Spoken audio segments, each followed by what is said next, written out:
सुरार्चितलिङ्गं निर्मलभासित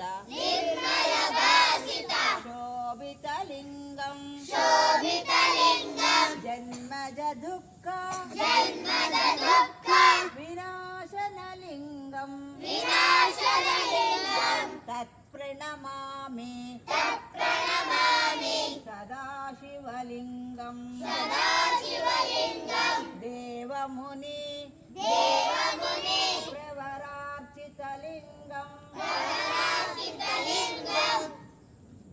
कामदहन करुणाकरलिङ्गं रावणदर्प विनाशकलिङ्गं तत्प्रणमामि सदाशिवलिङ्गं सर्वसुगन्धा सुलेपितलिङ्गं बुद्धिविवर्धन कारणलिङ्गं सिद्धसुरासुर वन्दितलिङ्गं तत्प्रणमामि सदाशिवलिङ्गं कनकमहामणि भूषितलिङ्गं फणिपतिवेष्टित शोभितलिङ्गं दक्षसुयज्ञ विनाशकलिङ्गं तत्प्रणमामि सदाशिवलिङ्गं चन्दन लेपितलिङ्गं पङ्कजहार सुशोभितलिङ्गं सञ्चितपाप विनाशकलिङ्गं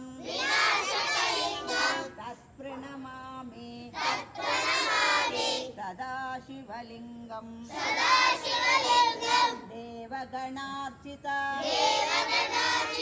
सेवितलिङ्गं भावैर्भक्ति गिरेव च लिङ्गं दिनकरकोटि प्रभाकरलिङ्गं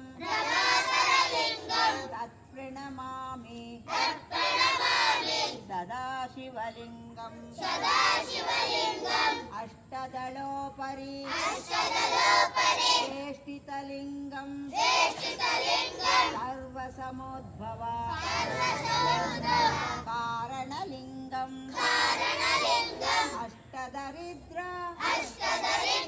विनाशकलिङ्गं तत्प्रणमामि सदाशिवलिङ्गं सुरगुरुसुरवर पूजितलिङ्गं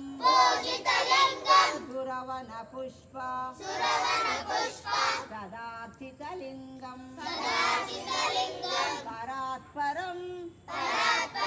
परमात्मकलिङ्गं तत्प्रणमामि सदाशिवलिङ्गं लिङ्गाष्टक इदं पुण्यं यः पठे शिवसन्निधौ शिवलोक नवाप्नोति शिवेन सह मोदते।